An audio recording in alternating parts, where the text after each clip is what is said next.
ini Pak, Ah, saya juga punya masalah yang pengen saya ceritakan juga ini Pak. iya, iya, iya. Eh, Gimana tuh itu? di sekolah, di kelas khususnya, ya sebetulnya skupnya besar sih di sekolah, dan itu sudah menjadi bagi saya menjadi sebuah masalah karena saya lihat kesadaran anak-anak di sekolah itu, khususnya kaitannya dengan kebersihan lingkungan itu semakin menurun Pak kesadarannya. Oke. Mungkin bisa jenengan ceritakan itu, bagaimana sih kok bisa seperti itu? Iya, Iya, em, jadi dari apa namanya di kelas itu kalau saya masuk ke kelas itu banyak sampah-sampah berserakan, terus anak-anak itu tidak membersihkan kelasnya sehingga kelasnya itu menjadi kotor menurut saya gitu. Dan itu menurut saya berarti kesadaran anak-anak sekarang itu sudah mulai menurun gitu. iya. Kira-kira untuk kejadian hal seperti ini, berubahnya sikap anak-anak seperti ini berapa lama itu ya? Kurang lebih sudah setahun ini mungkin Pak, sudah Setahun. sekitar setahun ini. Tepatnya sejak itu apa pandemi COVID itu sudah selesai, terus kita tatap muka gitu Pak ya. Iya, Jadi kalau dulu kan sering digaungkan jaga kebersihan, iya, jaga kesehatan gitu Pak ketika COVID itu. Nah setelah COVID tatap muka mulai itu dah anak-anak kembali iya. ke ya kesadarannya menurun itu untuk menjaga kebersihan. Jadi ketika COVID mereka mungkin aktivitas lebih banyak di rumah ya, Iya sehingga betul. budaya positif di sekolah juga berubah. Iya. Nah, untuk anak-anak ini biasanya sekarang yang dibuang apa kalau dibuang di sekolah? Bukankah di sekolah banyak juga tempat sampah ya? Termasuk untuk jadwal piket kan juga ada gitu. Iya, pada Benar-benar. umumnya itu anak-anak kan sampahnya sampah plastik ya Pak ya, terutama sampah plastik itu banyak dihasilkan. Ini karena kantin kan sudah mulai diperbolehkan itu Oh, melayani murid sejak setelah pandemi. Kalau dulu kan tidak boleh, sudah sekarang sudah mulai lagi. nah, Bahkan sudah banyak anak-anak makan di kantin gitu. Terus kalau masalah sarana itu jelas ada tempat sampah, sebetulnya juga ada tempat sampah organik, anorganik gitu. Terus jadwal piket pun sudah terbentuk gitu. Cuman ya itu tadi tidak ada kesadaran anak-anak untuk mematuhi itu semua gitu, Pak. oke. Nah, kalau tadi dari sisi murid ya, untuk dari sisi guru apa ada upaya untuk mengembalikan kesadaran murid ini dalam menjaga kebersihan dari gurunya? Kalau upaya guru itu juga pasti ada, Pak. Tapi kadang tidak semua guru serentak gitu untuk memulai mengembalikan kesadaran muridnya. Kalau khususnya saya pribadi biasanya ketika saya masuk ke dalam kelas gitu, saya lihat anak-anak, ayo anak-anak silakan dilihat di 1 meter samping kanan, kiri, depan gitu dilihat. Kalau misalnya ada sampah ya dibuang di tempatnya gitu. Saya berusaha untuk mengingatkan anak-anak itu selain dengan cara memberi contoh pada anak-anak gitu Pak. Dan saya yakin teman-teman guru juga mungkin seperti itu meskipun tidak secara keseluruhan gitu. Kalau kita lihat ini kan yang menjadi titik permasalahannya itu anak-anak ya, Iya. yang membuat kesadaran mereka menurun. Kira-kira dari anak-anak sendiri yang membuat kesadaran mereka menurun di dalam hal menjaga kebersihan lingkungan sekolah ini apa?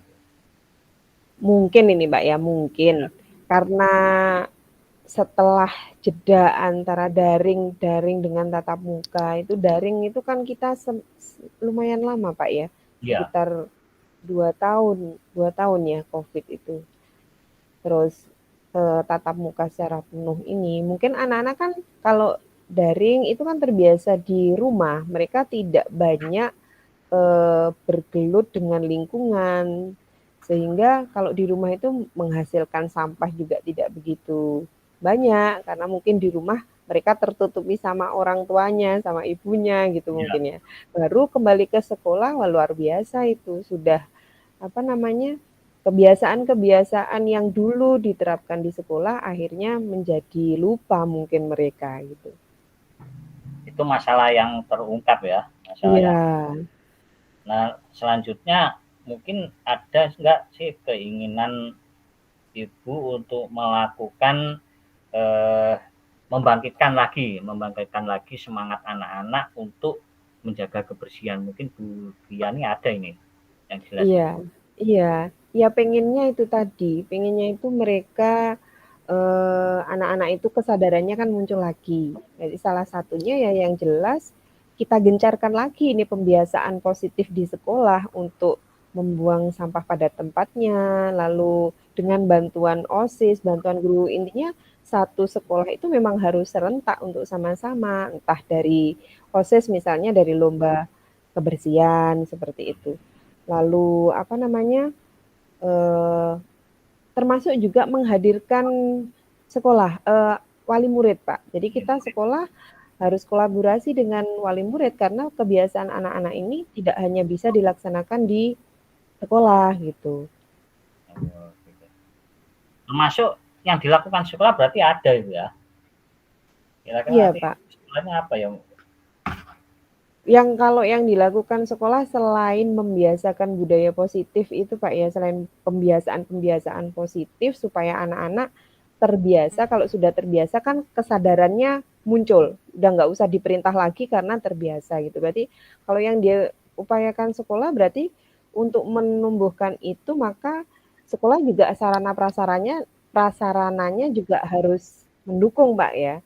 Jadi memperbaiki tempat sampah, lalu entah dicat lagi supaya tampilannya lebih baik, lalu diajak untuk membedakan sampah organik anorganik, atau apa namanya, eee, kita berikan penghargaan untuk Oh anak-anak. ya, Ya, berikan penghargaan untuk anak-anak yang memang bisa menjaga kebersihan. dari peragakan ya. Nah, dari tadi sudah ini muncul rencana yang sudah ditemukan tadi ya dengan kembalinya siswa, muncul kesadaran siswa tersebut dan menjaga kebersihan. Kira-kira yang langkah-langkah yang dilakukan selanjutnya itu apa ya kira-kira langkah-langkahnya ya, Baik, untuk melanjutkan itu? oke. Kalau menurut saya untuk menjaga komitmen keluarga besar sekolah itu, Pak, secara langsung kita dapat menyampaikan program tersebut kepada semua pihak. Berarti harus ada sosialisasi lah ya. Berarti ke siswa, ke orang tua, atau ke wali murid, termasuk pada guru. Jadi setidaknya kesadaran yang sudah tumbuh itu bisa dipertahankan dengan melakukan kegiatan-kegiatan yang menghasilkan penghargaan itu tadi. Jadi selain sosialisasi, maka rencananya tadi juga harus diwujudkan gitu, Pak. Ya, mewujudkan komitmen bersama ya. Iya, Ya, komitmen bersama terutama. ya. Berarti ini perlu pelibatan ya, perlu Iya, pelibatan untuk senantiasa turut serta dalam menjaga kebersihan lingkungan. nggih. Ya, Iya, siapa saja itu Bu kira-kira Bu nanti yang dilibatkan untuk menjalankan kegiatan menjaga kebersihan bersama ini? iya. Terutama monitoring, Pak. Monitoring dari pimpinan gitu ya. Terus dari saya sendiri mungkin sebagai seorang guru, sebagai wali kelas itu juga memberikan monitor kepada anak-anak didik saya. Jadi anak-anak harus dimonitor juga, misalnya diberikan buku pelanggaran seperti itu. Jadi yang membuang sampah itu siapa, tidak pada tempatnya siapa, itu monitoring terutama. Jadi melibatkan semuanya, kepala sekolah, guru, seperti itu. Kita minta bantuan OSIS juga gitu. Ya, mantap berarti Bu ini kalau misalkan dilaksanakan saya kira. Iya Pak, mudah-mudahan. Ya, semoga secara tidak langsung ataupun secara langsung kesadaran anak-anak bisa muncul kembali. Iya, amin amin. Mengingat Iya, kita juga sudah lama ini pandemi 2 tahun, iya betul. anak budaya-budaya positif itu semakin luntur ya. Iya, Semoga aja dari pertemuan dan perbincangan ini mengembalikan lagi kepercayaan diri siswa murid Iya.